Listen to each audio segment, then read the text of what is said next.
Hey guys, welcome to episode 3 of Fast Break with Tundra Baller. Let's open up with the opening song.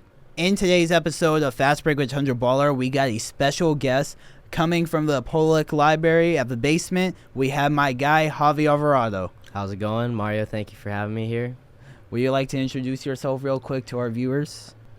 I'm Javi. I played basketball freshman year with Mario in high school, and I went to high school with him for all 4 years. So it's my guy. Yep, and we're still great friends to this day, and we pretty much talk about elite ball knowledge. Yep. And I don't think anybody has better ball knowledge than both of us. So let's get into this, shall we? So the first thing we're going to talk about today, you know how I am. I am a huge Clippers fan, and there's also some Clipper games coming up, and I'm going to be talking about that in the next episode of Fast Break with Tundra Baller. So make sure you guys stay tuned for that, all right? So we're going to be talking about Media Day. There's a lot of things to talk about. So let's stop waiting and let's get started. So obviously there was a lot of things going on with the Clippers. And if you need a little recap from what I said in episode 1. So the basketball star of the Clippers, one of the faces of the franchise right now, Kawhi Leonard, he has been facing some allegations from this guy named Pablo Torre. Same thing with the owner of the Clippers, Steve Ballmer. So they are being accused right now of circumventing the salary cap, which is pretty much, they're saying that Steve Ballmer gave Kawhi more money than what he had in his contract.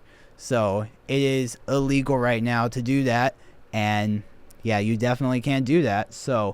But it is not proven yet that Kawhi actually did it, because I don't think Pablo Torre is a credible source for that, and I don't think you should believe everything that he's saying.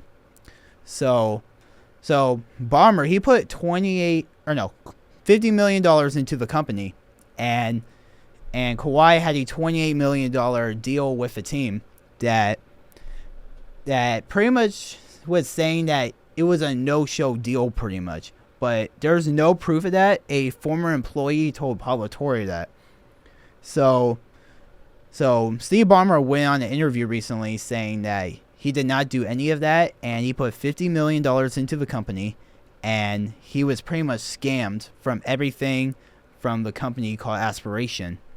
And Aspiration also scammed other celebrities too, and more investors put more money than what Ballmer did of that $50 million. So with Ballmer's $50 million, it was just a part of what investors put for Aspiration. So there were other celebrities that put in, that was partnered with Aspiration too, like Leonardo DiCaprio and Robert Downey Jr. And pretty much Robert Downey Jr., he filmed a commercial with Aspiration. You guys could search it up. But yeah, they were partnered for 2 years, the Clippers, from 2021 to 2023, and they cut ties after Aspiration went bankrupt. And we have a lot of more new information with this investigation here. So from Media Day, I already knew that there was going to be a bigger response to the situation.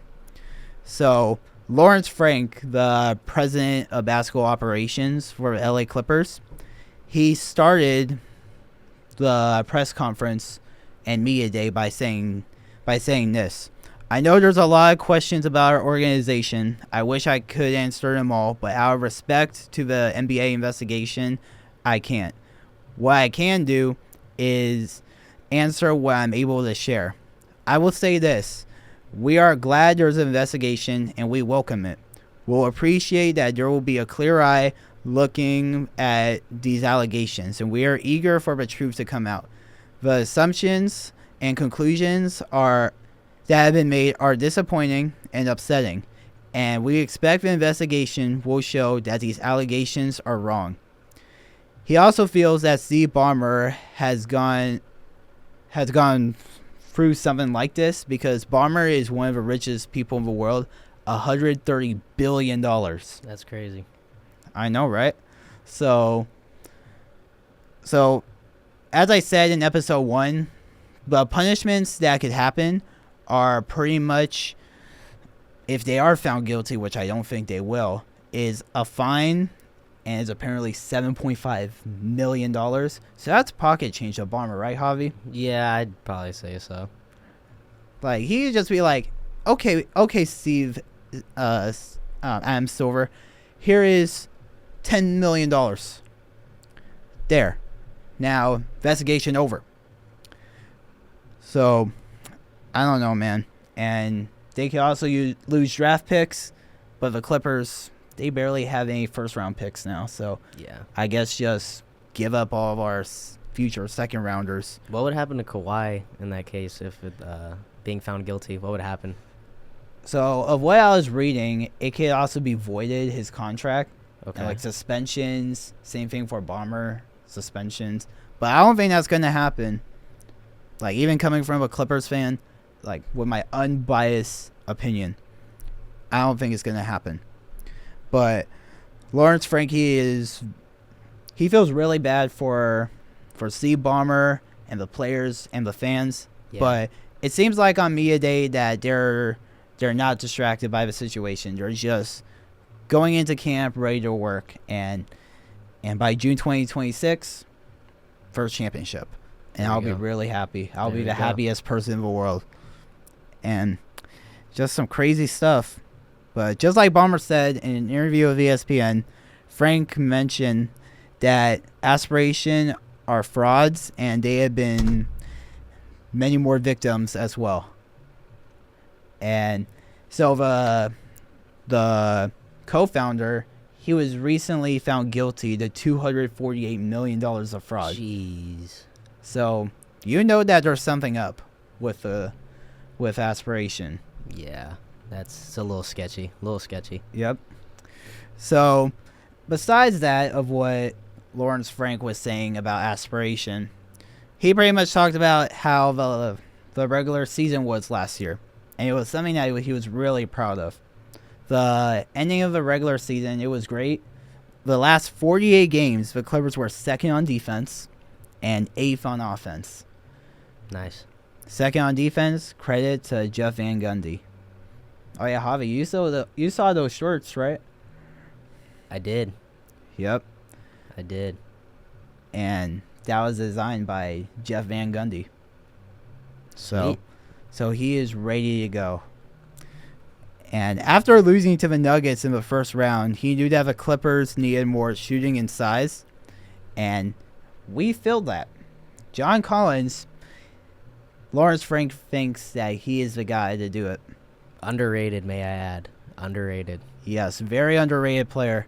Like, I didn't think that we would get him, but after hearing rumors on Twitter, I was just like, hey, why not get him? But I didn't think it would be for the sacrifice to Norman Powell. But he thinks that it can move Kawhi to small forward, or it could put John Collins as a small ball center too. Because I know Ty Lue really likes to play small ball. Like last year, we would play Nico Batum as our big. It would be good. I'm happy that Nico Batum's still on the team, man. It was Great shooter. Great yes, shooter. knockdown shooter. He's the best shooter on the Clippers. Let me just put it at that. I'd like to argue with that. I'd say James Harden is James Harden. the best three-point shooter on the Clippers. Why James Harden? Top 10 three-pointers made of all time. Yeah, that's right. I mean, behind Steph Curry, obviously, but like James said, he wouldn't count Steph because Steph's in a whole league of his own. You're right. James is second all time in threes. He passed Ray Allen. Nobody talks about that. That is true. Yeah, nobody talks about that. But anyways, and he also felt very fortunate to sign Brook Lopez as a backup center for Zoo, and also getting Bradley Beal from the buyout and claiming him off waivers. That trade. Yep. I forgot about that. Yep. So Bradley Beal, he was getting $50 million a year from the Suns, and now I think he's getting like about 10 or less than that. And now Chris Paul is back on the Clippers. That's right. Back where everything started for me as a Clipper fan. How do you feel And about that, Mario? it is great. he may not play a lot, or he just play a little bit, or sometimes he may not play, but I'm excited. It was where everything started, and since I'm a season ticket holder for the team, it's just very, very nice to see him. Yep. So hopefully I get to meet him during the season. But there's also some injury updates. So Womp womp. what do you mean womp womp? Well, Injuries suck, man. yes, injuries You hate suck. to see that. Yes, injuries suck, but these guys are limited. So this past summer, there is this league called the Eurobasket overseas, and Bogdan Bogdanovic, one of our shooters for the Clippers, Really? yeah, he was playing with Jokic for Serbia, and he had a proximal tear in his hamstring. Oof. But he's okay though. He's okay. That's good. He said this about the injury. So this is what he said last week for you guys. I think it wasn't as big of an issue. It scared me at the beginning like everything else. With a partially ruptured tendon, you never know how partially ruptured it is. It could take anywhere from 4 to 6 weeks of recovery. And I'm in week 5 and I feel good. I've been playing with these guys in limited amount of minutes. So he's still practicing, but he's not like fully. He's just been doing drills and half court stuff, not like 5-on-5 full court stuff. But on the other hand, Bradley Beal, he had a scope on his right knee last May while it was on the Suns, and he is also limited also. So these guys are still working out at training camp, but they're being monitored and limited. So Ty Lue, he was in the press room afterwards, and he loves the new additions to the team, and is very excited to see what they could do. With Brook Lopez, he thinks that Zoo could get more rest now because he thought that he played Zoo too much, because we didn't really have another good big man besides Zoo. Yeah, we Zoo's had pretty valuable to you guys. Yes, and we had Mo Bamba for a part of the season. I forgot about that. And Spurs legend Drew Eubanks. Man, I do not like that guy. No idea who that is. Yeah, he was not that good on the Clippers. But Mo Bamba, he was decent though. But I think we traded him to the Jazz, I think. And then I don't think he's on a team anymore. Sign my guy. Yeah, somebody get Mo Bamba. And he's excited, and Brook Lopez is excited to be on the team and be a backer for Zoo. So here is one of the big things. Kawhi Leonard. You know how he is. He does not talk on social media, and he's pretty much mysterious. Fun guy. The claw, baby. Yep, the claw. And I was excited to see what he was going to say on Media Day 2, because I know there's going to be a lot of questions about the allegations, because he never spoke publicly about it before. So one question was if he did any services for Aspirations. And he said this: I understand that full contract and services that I had to do. I don't deal with conspiracies or clickbait, analysts, or journalism. It's old. This is all new to you guys, so we already knew this was going to happen. Just like Lawrence Frank and Bomber mentioned, the company is fraudulent and they still owe him money.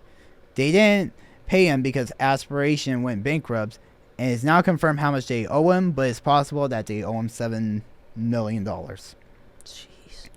And the person that asked Kawhi all those questions, there was a report that she said on a podcast sometime after Media Day, and she pretty much said that after she asked those questions, there were a lot of more hands raised and to ask about the situation, and they pretty much denied it.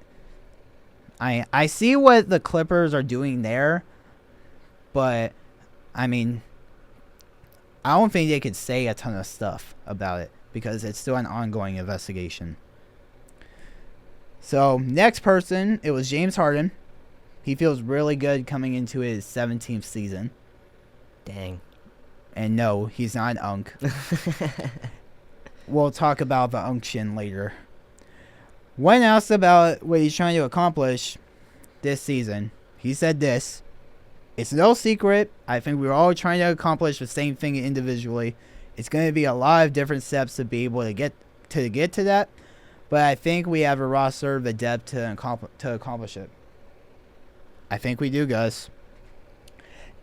So Bradley Beal, he was also asked about the buyout of the Suns and how it went down, and he pretty much said that Phoenix wanted to go into a different direction, and he has nothing but respect to them. And he found the situation beneficial, and a lot of teams wanted him since he wasn't going to come back to the Suns, because they couldn't trade him because he was on a no-trade clause. So they had to release him. And it wasn't a good fit for him overall. And there we go. And now he's a Clipper.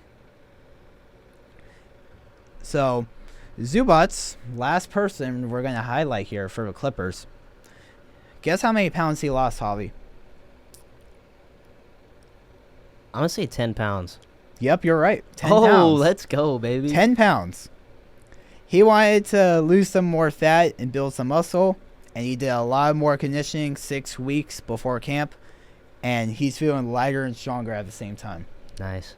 So, the day you guys are hearing this episode, the Clippers will have their first preseason game tomorrow against the Guangzhou Lung Lions, a team from China, at the Front Wave Arena in Oceanside, the new arena and home of the San Diego Clippers, the G League affiliate of the Clippers. And then the Clippers will play on Sunday against the Nuggets on Sunday, October 12th. And the recaps of those games and my thoughts about the players' performances and games will be on episode 4 of Fast Break with Tundra Baller. So we're going to transition a little bit into the WNBA Finals preview. So the WNBA Finals, it is that time, prime time for the WNBA. So it's going to be against the Phoenix Mercury and the Las Vegas Aces, A'ja Wilson and the 4-time MVP. So the Mercury, they're looking to get their first championship in 11 years, and they won 3 championships overall. And the Aces, they won their 2 championships in 2022 and 2023. So in the first round, the Mercury, they were tied for the 4th seed with the New York Liberty. So that was against Sabrina Ionescu and Breanna Stewart. And both teams finished with a 27-17 record. And Alyssa Thomas is the star of the team. She is leading the team in scoring, rebounds, assists, and steals in the playoffs with 18 points, 8 rebounds, 9 assists, 2 blocks. And they played against the Liberty in the first round in a best-of-3 series. After losing the first game, the Mercury won 2 games in a row to advance to the semifinals. But there was a shocker, Javi, after that series. What's that? So after the series, so the Liberty, they won the championship last year. Sure did. So they were first round exits this year. Do you know what they did after they lost? I think I might have saw it on Instagram. Didn't they fire or part ways with their head coach? Yep. They fired a coach, Sandy Brondello. I was surprised. Like, why would you do that? Like, I was watching the Sparks play against the Liberty, and they absolutely destroyed the Sparks. Kelsey Plum's my favorite player, by the way, guys. I'm not a Sparks fan. I'm just a fan of players. I can't be a Sparks fan because they look like the Lakers. So it would pretty much be treason. And it's not Clipper-like. But I have respect for the Sparks. I just can't be a fan. But anyways. I don't blame you for that. Anyways, the Mercury, they played against the number 1 seed Minnesota Lynx in the second round. So this is a best-of-5 series. And the Lynx is led by Napisa Collier by averaging 23 points during the regular season. And as I said, they finished in the first seed with a 34-10 record. So in a best-of-5 series, the Mercury won in 4 games. In Game 3, the coach of the Lynx was real mad at the end. So Napisa Collier had the ball. She got stripped. And she hurt her ankle. Ooh. And then the player pretty much went on a fast break 1-0. And there's about like 20 seconds left. And the coach just crashed out. Like, she was at her coach's box to the other side of the court where the ref is. And she pretty much just pretty much went on a huge crash out. And that led her to be ejected. And she was suspended for Game 4. Yikes. So while the Lynx were facing elimination, they didn't have their best player because she was out with an ankle injury. And it turned out a few days later after the game, it was reported that she had some fractures in her ankle and her foot or something like that. So I don't know. I don't know why the coach was so mad. It was clean, the steal, if you look at the replay. But she was just crashing out. Yeah. The WNBA, they released a statement about the whole thing. And they said that she was suspended after pursuing and verbally abusing a game official on a court, failure to leave a court in a timely manner upon her ejection with 28 seconds left to play in the fourth quarter, and the inappropriate comments made to fans when exiting the court. Oh, can't be doing that. And the remarks she made in the press conference after the game. And even without him, the Lynx, they were up 13 points in the fourth quarter. They were facing elimination, so if they lost, they're out. And they lost. So it's like the Clippers coming back every time in the fourth quarter when they're down by like 20. And then a few days later after the game, there were exit interviews, and Napisa Collier was in the press room. And she pretty much told the media before getting questions, a 4-minute speech. I don't know if you heard this, Javi. I did. You did? I sure did. She talked about how bad the referees are and called out the commissioner of the WNBA, Kathy Engelbert. Yup.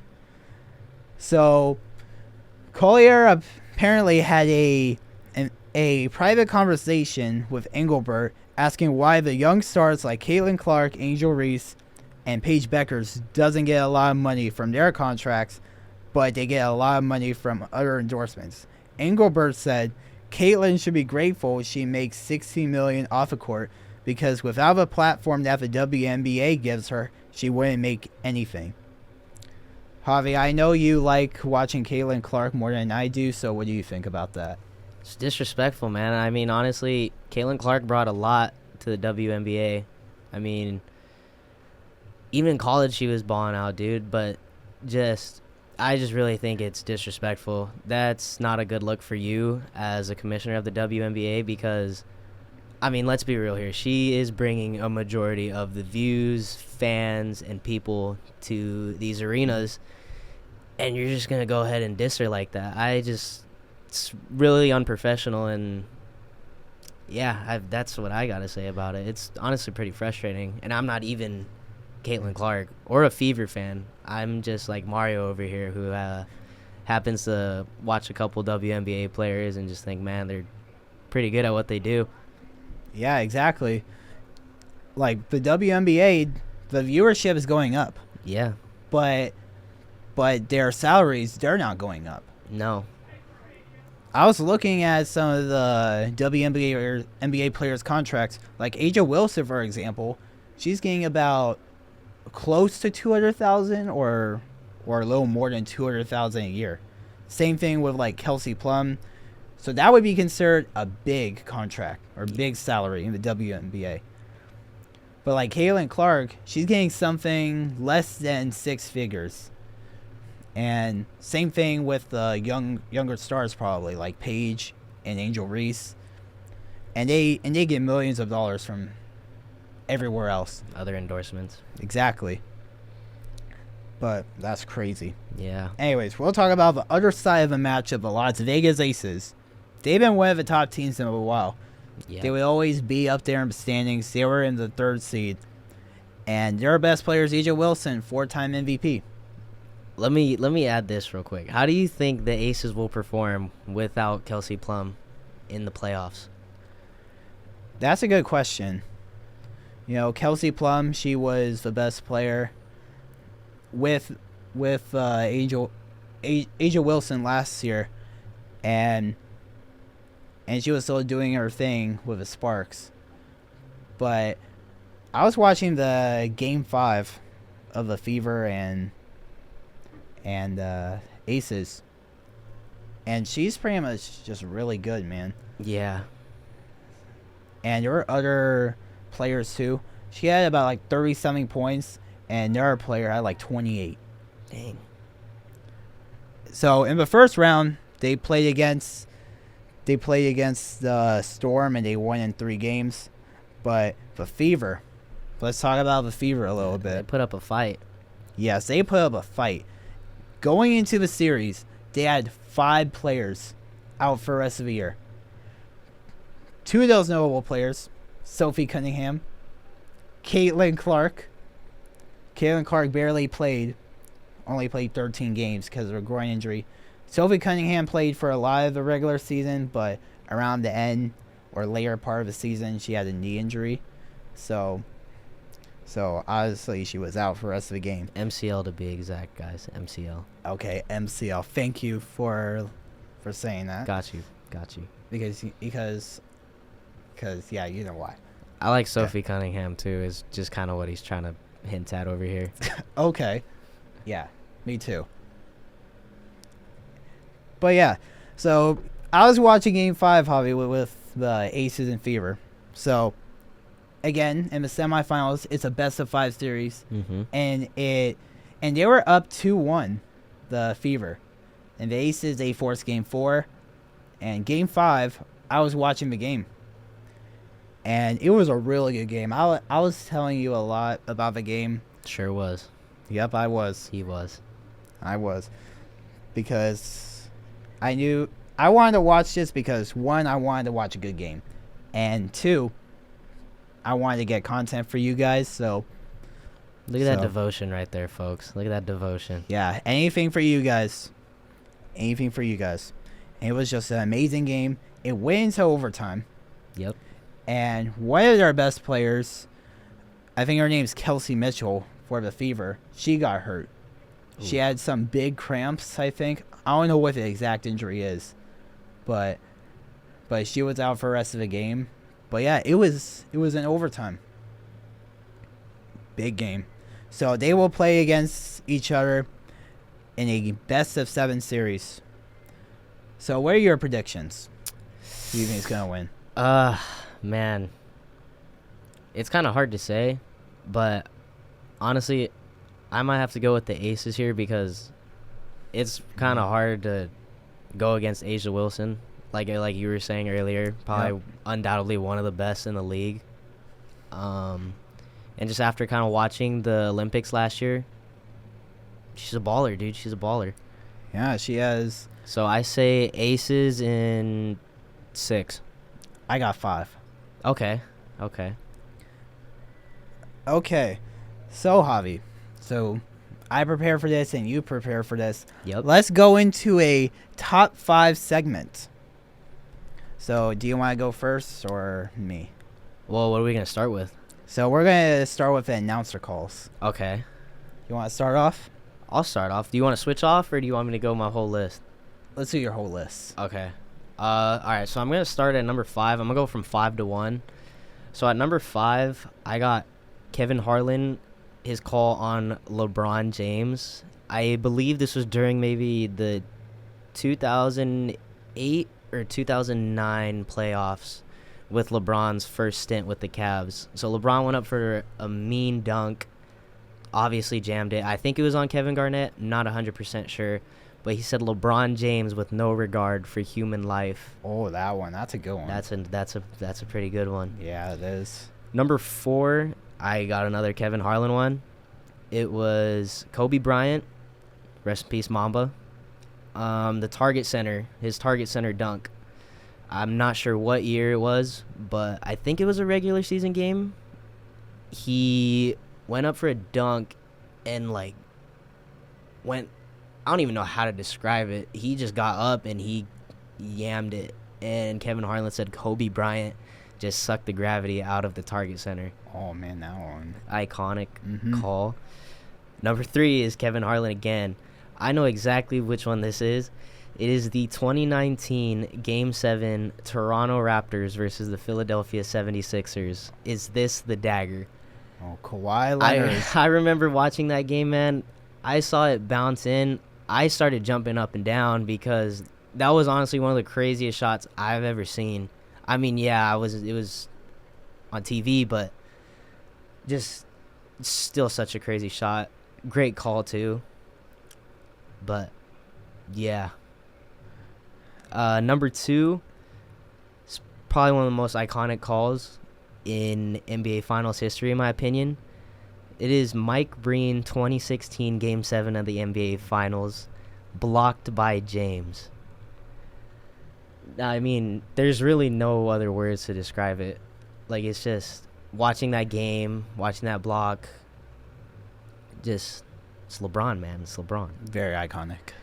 And number 1, it's Mike Breen again, but this was during the 2016 regular season. The first ever double bang call on Steph Curry. That one. I remember watching that game at Wingstop with my dad, and it was a crazy shot. He shot it from the hash. I just remember everything about that. Russell Westbrook landed on Steph's ankles, and Steph had some pretty bad ankles at the start of his career.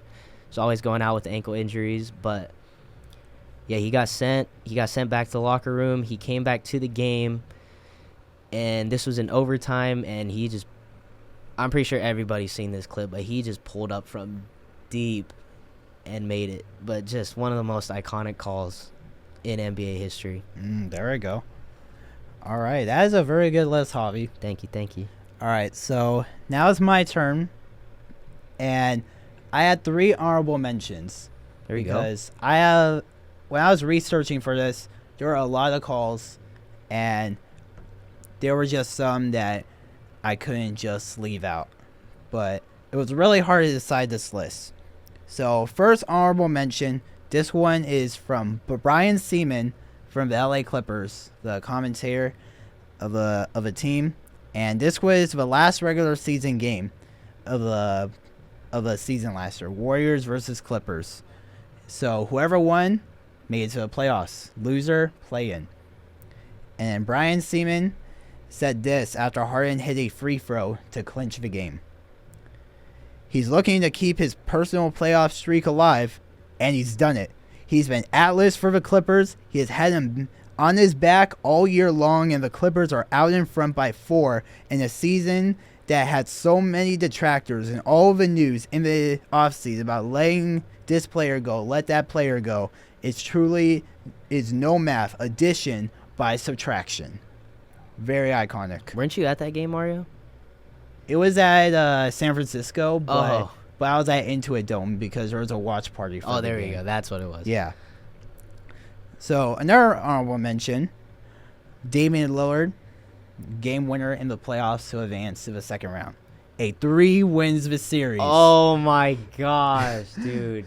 That one. Yeah. Oh. It's Lillard. He got the shot off. Lillard, good. And the Blazers win the series for the first time in 14 years. Dame time, baby. Dame time. And then here's a classic one. A Michael Jordan call for the last honorable mention. Here comes Chicago. 17 seconds. 17 seconds from Game 7 or championship number 6. Jordan, open. Chicago with the lead. Is that the 1998 NBA Finals? the one he pushed off. Whoa. That was clean, Or dude. that That was was a apparently clean pushed off. crossover. That was Yeah, not a push I'm a off. basketball ref for my job, and yeah, that was barely anything, so it wasn't a push off. No offensive foul. If you watch The Clean. Last Dance, MJ said that it was not a push off. His momentum was just taking him that way, and he hit him with a crossover and obviously nailed the jumper. Yep. And all right, Javi, are you ready to hear my top 5 now? I am. All right. You talk about this a lot sometimes, or as memes. This is LeBron and Chris Bosh and Ray Allen. Oh, that's... James catches, puts up a 3, won't go. Rebound Bosh, back out to Allen. His 3-pointer, bang! Tie game with 3 seconds remaining. And here's number 4. You mentioned this one. Rebound taken by Iguodala. Iguodala, Curry, too back low, to bro. Iguodala, It's too up for the low. layup. Oh, blocked by James. LeBron James with a rejection. It was really hard determining this Yeah, list. it is. But for number 3, you mentioned this too. The Kawhi Leonard game winner Oh. is off to Leonard, defended by Simmons. Is this the dagger? Oh. Game, series, Toronto has won. Kevin Harlan, one of the best of the best. All right, for number 2, here's another Clipper one. One of my favorite Clipper calls of all time. By Ralph Lawler, legend. Here comes Chris Paul. Oh, The lob, my The God. jam. OL Monster Jam by DeAndre Jordan. Shout out Brandon Knight. Yep, shout out Brandon Knight. Sacrificing his body for an amazing call. That was messed up, dude. That was mean. Yeah, that Lob was. City era oh was my something God. else. We were spoiled. Yeah, if We were we weren't spoiled. hurt. That's how I fell in love with the Clippers, guys. Lob City. And we both have the same number 1. Let's go. They do have a timeout. Decide not to use it. Curry from way downtown. Bang! Bang! Oh, what a shot from Curry. Very iconic. So iconic, dude. All right. So we have another top 5 list here, guys. We are going to talk about the top 2K characters from my career. So do you want to start off? You know what? Since I started off the last one, I think you should start this one off. Okay. So I'm going to go from 5 to 1 Okay. again. And this is from 2K18. Put some respect to 2K18. ATM. Freeze frame. Last name D, last name J. Absolutely love that guy. And number 4. People hate on this character all the time. Again, from 2K18, Be Fresh.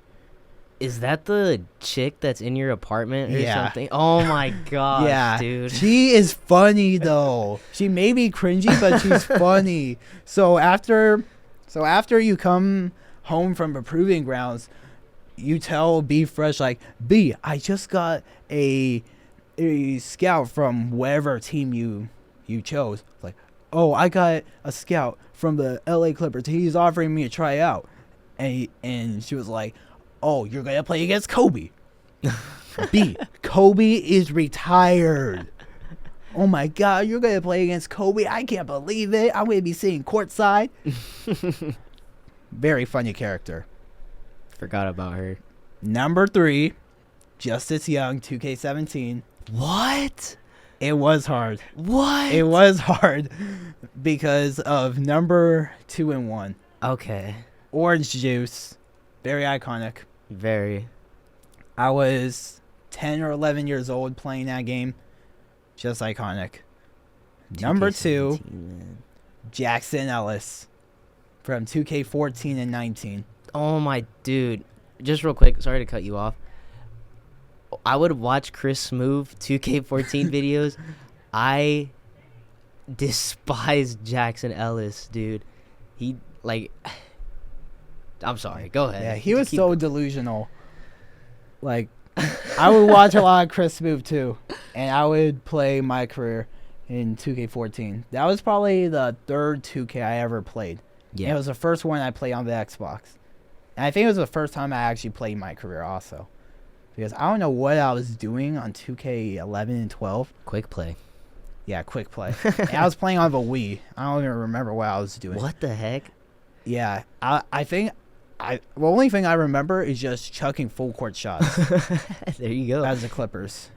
That's all I remember. And number 1, Vic Van Leer, 2K16. Like, who wasn't an FOF, a friend of freak? Basquiat's, baby. Basquiat, let's go. Very elite ball knowledge. Yeah. All right, so that is my top 5, and let's bring it out to Javi. Okay.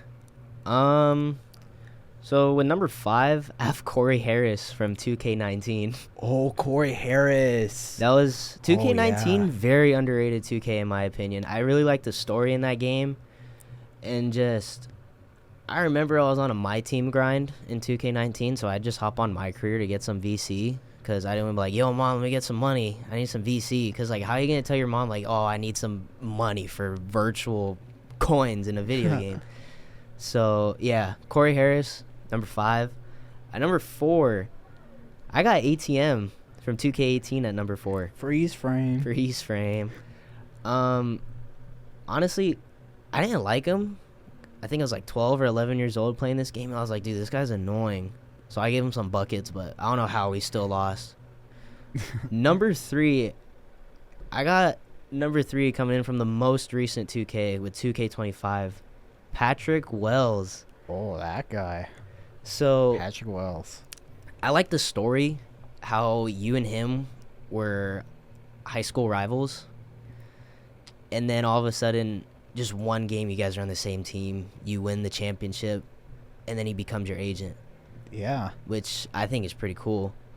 So, and at number 2 was Mario's number 1. I got Vic Van Leer from 2K16.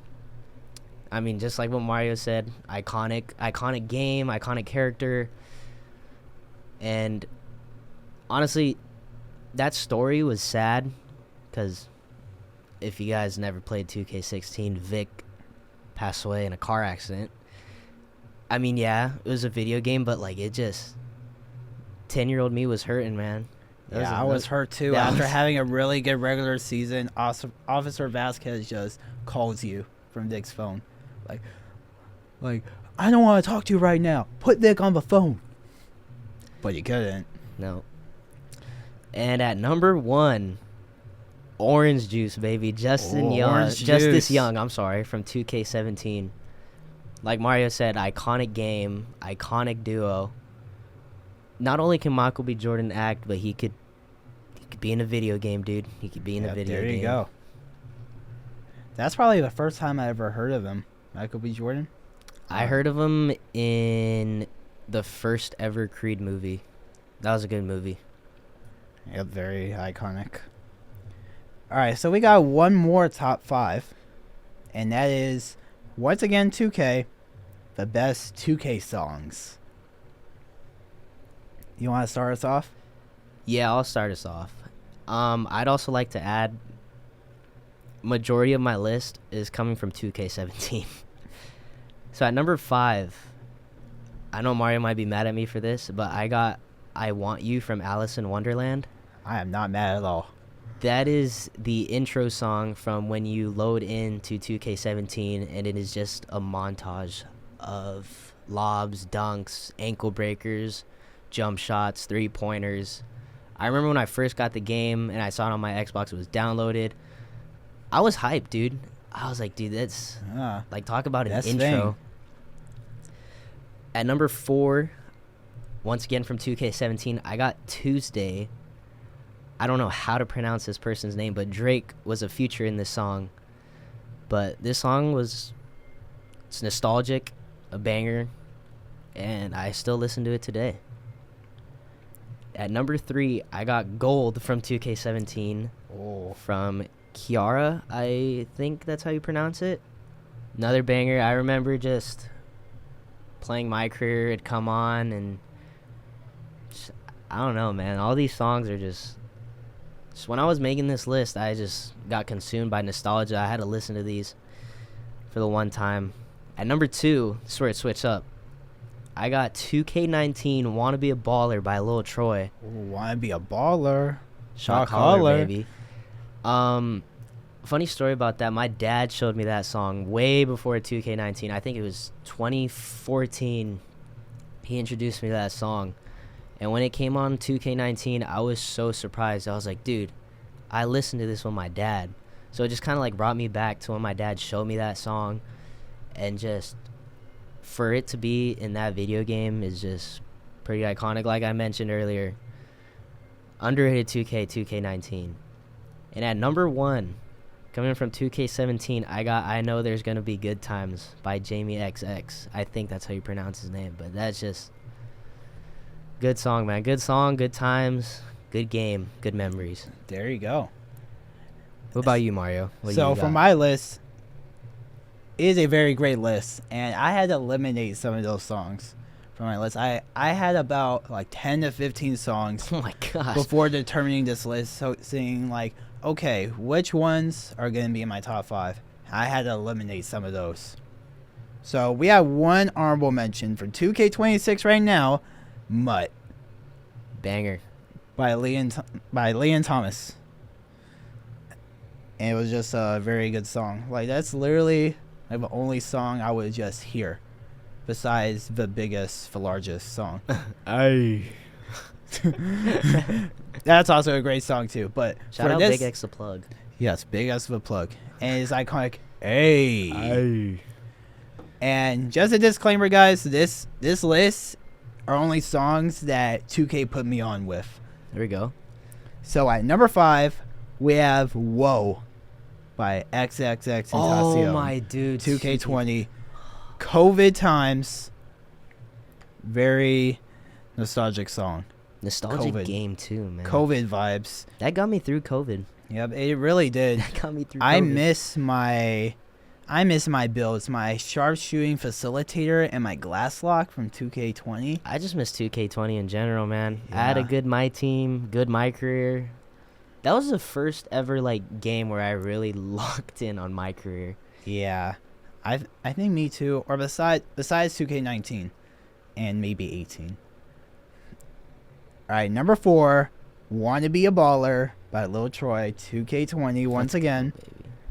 Very iconic song, I like thought it what was Javi said. 2K19. Or 19, whichever one. 19 or 20. Yeah, I think it's it's 19 or 19, but 20. who cares? Yeah. And then "I Want You" by Alice Wonderland. 2K17. Very iconic. Banger. I'll be honest, guys. Sometimes I would just watch the 2K17 intro before my basketball games. Get hyped up. Get hyped Yeah, up. to get hyped up. Like, literally. And I loved it, too, because Chris Paul was the first person. Yeah, Chris Paul was the first person that you would see Yep. dribbling him up the ball. Yeah, bring up a ball. And then it would be someone else. I think it was Justice Winslow or something like that. Oh, on yeah. the Miami It would be Heat. like, he would be like kneeling down and looking up. And then it'd cut to someone dunking. It's Yeah. nostalgia, dude. And Oh just the my jump gosh. ball, it had a lot of aura. That that- did have a lot of. When the aura. ref threw the ball to start up the game. And then the beat would just drop, dude. Yep. Number 2, "Photograph" by Chiba Hawk, Sheeran? Jared Anthony, and Il Nicky. What? From What? 2K21 Next Gen. Oh, I didn't have 2K21 Next Gen. It was that song, like, what's the lyrics? "The feeling overcomes me fast." And yeah, that song. I'll have to listen to it. I'll have to Yeah, listen it's to a it. really great song. I love that song so much. And then the last one from 2K20, "I'm Dope" by Toby Wigway featuring David Michael Wyatt. You know that song? I might have to listen to that one Is too. that song like, "Ooh, Miss Badu told me I'm..." That song. No. Really, guys? Really? I mean, these are some songs like Yeah, I these don't are- remember. I've never heard of. These are bangers. A lot of bangers. So we got time for one more segment, guys. Is this or that? And want me to start off first? Yeah. All right. So I had 3 of them for you, Javi. Let's hear them. Mike Breen or Kevin Harlan? Oh, dude, that That's hard because Mike Breen can hit you with a bang, Yep. or Kevin Harlan can hit you with a good. I know I had a lot of Kevin Harlan on my list with those top 5 announcer calls, but I'm not going to lie, man. I'm going to have to take Mike Breen on that one. Yeah, me too, guys. All right, next one from Dude Perfect. Which video? World Record Edition or Basketball Stereotypes? Banana Swirl. I don't know what that is. The World Record Edition, pretty much he just... Like the first ever one, like the Yeah. basketball one? Yeah, basketball one. Tyler threw it off a building. He beat it. We did it! Man, I'm going to have to go Basketball Stereotypes because it's just so iconic, because I'm pretty sure, if I'm not mistaken, that was the first Stereotypes video that they ever published on YouTube. And Yeah, just it was. the success that it's built off of, you know, with just so many more Stereotype videos coming after that. So I'm just going to have to go with Basketball Stereotypes. Banana Swirl. If you know, you know. You got to cut. You got to cut. And the last thing before we close off, Freak or Prez? 2K nicknames. Oh. Prez was 2K17, right? Or was he... Yeah, 2K17. Freak was 16. Frequency Vibrations. I'm an FOF. Friend of Freak. Oh, man. Both good games, but I'm going to have to go with 2K16 Freak. Because, like, I mean, it could be interpreted different ways, the frequency vibrations, or just, like, you could be like Giannis, Greek freak, just take out the Greek part, freak in nature, you're a freak athlete. It's, like, kind of what you try to do in 2K. Build the best player. Yep, there we go. All right, guys, that is it for episode 3 of Fast Break with Tundra Baller. If you guys want to reach out to me, my Instagram is Tundra_baller_0. Hit them up. And if you guys would like any feedback or any video ideas or segment ideas, just let me know. And yeah, guys. And would you like to say anything, Javi, before we head out? Just want to thank Mario for letting me do this, letting me be here. It's a real fun experience. And Lakers in 5. All right, guys. And thank you, Javi, for coming in to Fast Break with Tundra Baller. Let's head out with a closing song, and I'll see you guys next Wednesday.